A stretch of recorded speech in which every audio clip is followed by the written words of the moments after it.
Creepypasta Indonesia berjudul Percakapan yang Tak Terlupakan. Ini terjadi ketika aku masih di kelas 2 SMP. Ini tidak terlalu menakutkan, tetapi masih membingungkanku ketika aku memikirkannya sekarang. Selama 3 semester tahun keduaku di SMP, aku sempat dibawa ke UGD karena appendicitis takut. Saat itu tepat sebelum ujian akhir, jadi aku mengingatkan banyak hal yang cukup jelas karena kekhawatiranku tentang kelulusan. Aku ingat bahwa pagi itu aku merasakan sakit yang luar biasa di perutku saat aku bangun. Dan ambulans segera tiba untuk membawaku. Operasiku kemudian segera dijadwalkan di hari berikutnya. Karena harus menunggu kondisiku menjadi lebih baik, seharian aku menghabiskan waktu hanya dengan berbaring di ranjang rumah sakit. Kamar yang kutempati cukup besar dan memiliki ruang untuk 6 pasien. Tetapi satu-satunya orang di sana selain diriku hanyalah seorang pria yang berada di ranjang sebelahku. Setelah ibuku selesai bekerja hari itu, dia membawakanku beberapa barang untuk membantuku menghabiskan waktu selama aku di rumah sakit. Saat kami berbicara, seorang wanita yang tampak berusia 60-an masuk ke kamar. Nampak dia ingin menjenguk pria di sebelahku. Dia akan berada di sini sekitar seminggu, kata ibuku kepada wanita itu. Kuharap dia tidak terlalu mengganggumu. Hahaha, dia akan baik-baik saja, kata wanita itu sambil tersenyum. Dan aku yakin dia akan menjadi lebih baik sebelum kau menyadari anak-anak memang begitu. Dia tampak seperti wanita yang baik. Dia pergi balik tirai tempat tidur tetanggaku dan berada di sana sekitar 1 jam sebelum akhirnya dia pergi. Jam berkunjung sudah berakhir, jadi buku juga beberapa menit lagi akan pergi. Malam itu aku kesulitan untuk tidur. Aku khawatir tentang operasiku besok dan tidak bisa berhenti memikirkannya. Teman sekamarku itu pasti menyadari kegelisahanku dan dia mulai mengajakku berbicara. Sudah lama sejak ada orang lain yang tinggal di kamar ini. Aku bahkan tidak ingat sudah berapa bulan aku berada sendirian di sini. Hal itu benar-benar membosankan. Mengapa kau di sini? Aku tak bisa memastikannya, tapi kurang. Dia adalah suami dari wanita yang tadi mengunjunginya. Suaranya terdengar ramah dan baik seperti wanita itu. Appendicitis, jawab saya. Perutku mulai sakit sekali tadi pagi. Ini menyebabkan karena aku ada ujian minggu ini. Aku berbicara banyak tentang diriku sendiri, dari aktivitas klub hingga kehidupan pribadiku.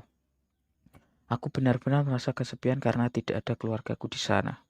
Dan pria itu benar-benar membantuku menenangkanku. Dia tertawa pada semua leluconku dan menjadi pendengar yang baik. Menjadi muda adalah sebuah berkah, nak, katanya sambil tersenyum. Aku senang mendengar bahwa kau tidak sedang dalam kondisi terminal. Oh, semua yang bermasalah ada padaku. Hahaha, tidak hanya satu. Aku mendekati akhir hidupku. Oh, jangan terlihat sedih. Aku sudah memiliki hidup yang luar biasa. Aku ragu aku bisa keluar dari sini lagi, tapi aku senang. Dia juga memberitahuku bahwa dia memiliki masalah dengan beberapa organ dan mengalami kesulitan berbicara dalam waktu yang lama. Kau salah, jawabku dengan suara yang sedikit keras. Untuk beberapa alasan aku berpikir benar-benar menyukainya dan tidak ingin berpikir bahwa dia sedang sekarat. Aku mungkin akan keluar dari sini lebih dahulu, tapi aku akan datang lagi untuk mengunjungimu. Dan suatu hari kau juga akan diizinkan keluar. Sakitku tidak seberapa, tapi aku merasa sedih mengetahui sudah berapa lama dia berada di sana. Aku hanya ingin membuatnya merasa lebih baik. Pria itu kemudian tersenyum dan berterima kasih padaku. Keesokan harinya, saya menjalani operasi. Aku berada di bawah pengaruh bius total, jadi aku tertidur setengah hari bahkan setelah prosedur selesai. Ketika aku bangun, hari sudah malam dan kedua orang tuaku sudah duduk di samping tempat tidurku. Aku diberitahu bahwa aku harus tinggal di rumah sakit selama seminggu, dan jika semuanya berjalan dengan baik, aku akan boleh keluar. Aku senang mendengarnya, tetapi aku lebih ingin mengetahui bahwa pria di samping ada di sana. Tapi sekarang tempat tidurnya kosong. Aku berpikir bahwa mungkin dia telah dipindahkan ke kamar lain dan aku berjanji akan mencarinya nanti setelah keluar dari sini. Pemulihanku berjalan lebih baik dari yang diharapkan dan aku sudah boleh keluar di hari kelima. Ketika aku sedang membereskan barang-barangku untuk pergi, istri pria tua itu datang. Aku langsung menyapanya dan bertanya pada dia. Tapi kemudian aku melihatnya meneteskan air mata dan tubuhnya bergetar. Saat itu entah kenapa aku tiba-tiba ikut sedih. Dia menulis surat untukmu, katanya dengan suara bergetar. Maaf, aku tidak memberikannya kepadamu sebelumnya. Aku mengambil surat itu dan mempersiapkan diriku sebelum membacanya.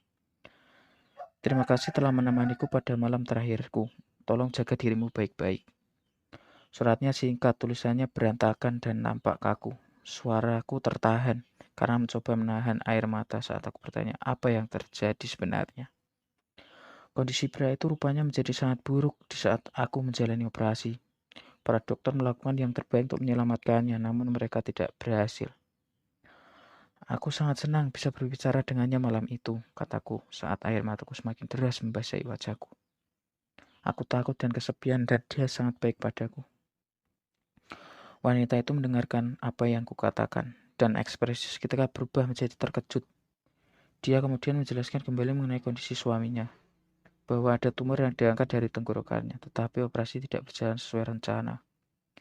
Pita suaranya telah rusak parah dalam prosesnya, dan dia bahkan hampir tidak bisa bersuara, apalagi berbicara.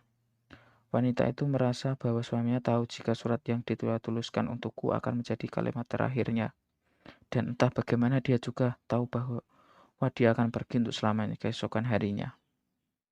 Terkadang aku akan membayangkan berbicara dengan pria tua itu. Dan sampai detik ini aku masih bertanya-tanya bagaimana kita saling berbicara dengan begitu lama jika berita suara sudah tidak berfungsi. Aku masih merasa semua itu aneh, tapi bagaimana dia adalah pria tua yang baik dan itu adalah suara paling ramah serta percakapan yang tak terlupakan.